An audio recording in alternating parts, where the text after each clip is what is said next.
Shalom Bapak Ibu Saudara, bersyukur kepada Tuhan yang dalam belas kasihan-Nya selalu menyertai kehidupan kita hingga hari ini. Pada kesempatan ini kita akan melanjutkan perenungan firman Tuhan yang terambil dari Ulangan 31 ayat 14 sampai 30. Dan saya beri tema komitmen dan konsisten mentaati firman Tuhan. Bapak Ibu Saudara dikasihi oleh Tuhan, di dalam perikop ini mencatat peristiwa penting dalam perjalanan bangsa Israel, yaitu saat Tuhan memerintahkan Musa untuk mempersiapkan penerus kepemimpinannya dan mengingatkan bangsa Israel akan komitmen mereka terhadap perjanjiannya dengan Tuhan. Tuhan memerintahkan Musa untuk menulis sebuah nyanyian dan mengajarkannya kepada orang-orang Israel. Dan menariknya, nyanyian ini merupakan nyanyian peringatan yang bertujuan memperingatkan umatnya agar berhati-hati dengan karakter mereka yang cenderung melupakan Allah dan berpaling kepada ilah-ilah palsu.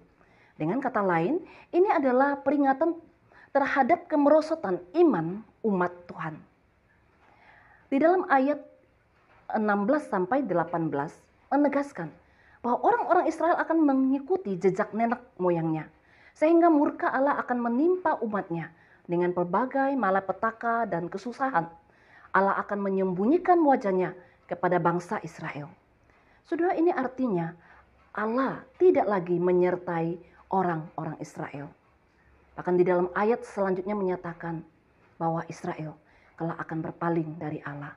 Mereka akan mengingkari perjanjiannya, dan oleh karena itu pula mereka akan menerima ganjaran kemurkaan Allah dan berbagai malapetaka lainnya.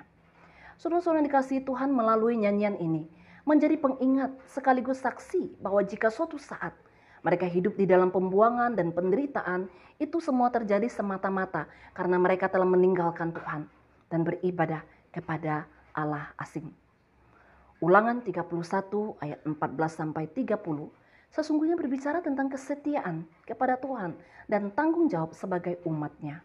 Baik Musa, Yosua, dan juga generasi orang-orang Israel meski waspada dan menghindari dari kejatuhan dalam ketidaksetiaan. Apa yang bisa kita pelajari dari bagian ini, saudara-saudara?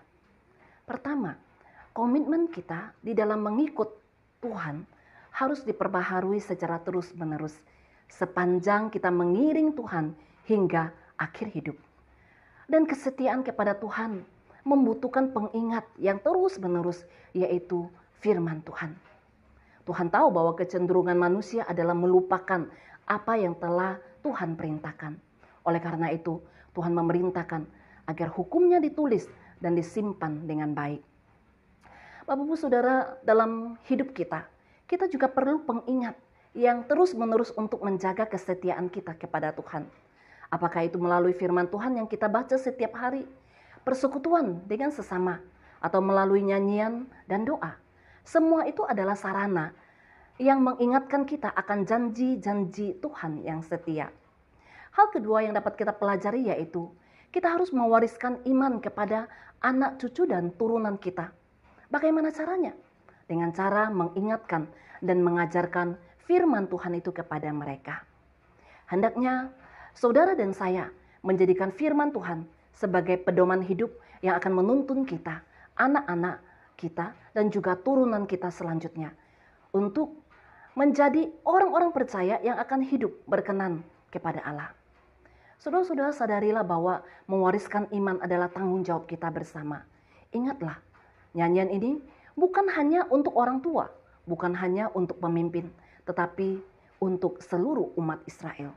Hal ini menunjukkan bahwa kita semua mempunyai tanggung jawab untuk memastikan bahwa iman kita diwariskan dengan benar kepada generasi berikutnya.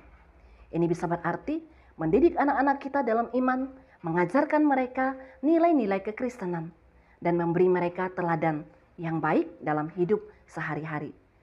Turunan kita dapat menjadi saksi-saksi yang akan hidup memuliakan Tuhan. Mereka akan menyaksikan Tuhan juga kepada generasi berikutnya. Dan itu adalah tugas kita, Bapak Ibu Saudara. Kiranya perenungan yang singkat ini boleh menolong kita untuk menghidupi firman-Nya. Amin.